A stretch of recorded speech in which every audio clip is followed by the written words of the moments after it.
7% trans fat की मात्रा पाई गई। यानी सीएसई की रिपोर्ट के मुताबिक ये वो ब्रांड्स हैं जिनमें 5 से 12 गुना ज्यादा ट्रांस फैट है।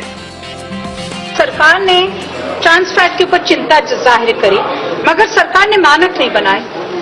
कंपनियों से कहा कि आप ट्रांस फैट लेबल कर दीजिए कि कितना है।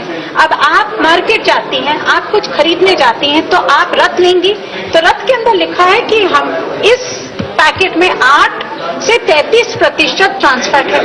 इसमें लिखा है, डालडा में लिखा है कि 15 से 55% है। क्या 8% है, क्या 55% है, क्या है? अब आप अगर कंज्यूमर हैं, मैं कंज्यूमर हूं, मैं किस बेसिस पे क्या खरीदूंगी? और इसीलिए मानक बनाने बहुत जरूरी है सरकार को, जिससे कंपनियां इस तरह से दावा करके भाग नहीं सके। तो आपने सुना, जिस तेल का इस्तेमाल आप हर रोज करती हैं, उसमें मौजूद ट्रांस फैट कितना खतरनाक है। ये एक तरह का स्लो पॉइजन है जो धीरे धीरे आपको और आपके परिवार को बीमार कर रहा है। तेल में मौजूद trans fatty acids good cholesterol को नष्ट करता है और बैड कोलेस्ट्रॉल को बढ़ा देता है, जिससे दिल में सूजन पैदा हो सकती है। इसके बाद अगर मरीज को हार्ट अटैक हो तो डॉक्टर्स के लिए उसे बचा पाना लगभग नामुमकिन हो जाता है। ट्रांस फैट और हार्ट अटैक, इन दोनों में काफी करीबी रिश्ता है। अगर आप रोजाना 1 मिलीग्राम ट्रांस फैट भी खाते हैं तो इसका मतलब है आपको आम लोगों की तुलना में हार्ट अटैक का खतरा 2% बढ़ जाता है। इस ट्रांस फैट का प्राइमरी सोर्स है हाइड्रोजनेटेड वेजिटेबल ऑयल।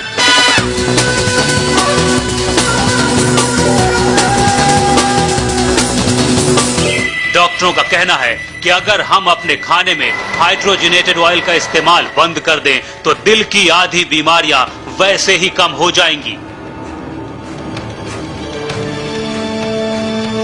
लेकिन भारत में इस जानलेवा ट्रांस फैट को रोकने के लिए कोई भी कानून नहीं है।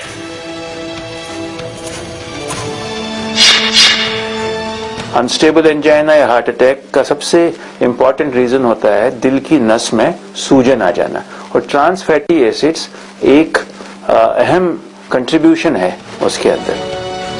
US food and drug administration के मुताबिक ट्रांस फैट शरीर में जानलेवा बैड कोलेस्ट्रॉल के लेवल को बढ़ाता है और हार्ट अटैक को रोकने वाले गुड कोलेस्ट्रॉल के लेवल को कम करता है, जबकि शरीर में इसका बैलेंस्ड होना बेहद जरूरी है।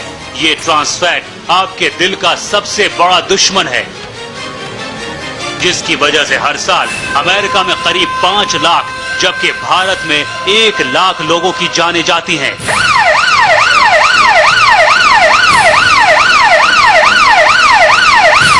इसी वजह से अमेरिका में यूएसएफडीए ने इसके इस्तेमाल पर पूरी तरह से पाबंदी लगा रखी है। Trans fat, yes, it is very dangerous on the health of Indians. And as a first step now, we are asking as a food labeling instrument that all food which contains trans fat also should be mentioned in the label, in the food labeling thing which we have issued recently. That's the first step. Like going at the next step of banning and all that, it's going to take time and it's going to take a lot of awareness also. And it's going to be working with the industry. We have to work with the industry along, and of course the public, the demand created and the supply, all that. That logistics has to be taken. But trans fats is a danger to the health of India. तेल में trans fatty acid तब बनता है जब उसे preserve करने के लिए उसमें हाइड्रोजन डालकर ठोस रूप में बदल दिया जाता है। इसके अलावा उसी तेल को बार बार गर्म करने से भी उसमें ट्रांस फैटी एसिड बनता है। यानी खाना बनाने के बाद जब तेल बच जाता है और आप उसका इस्तेमाल फिर से करती हैं, और अगर ये तेल बार बार गर्म हो तो उसमें भी ट्रांस फैट बन जाता है।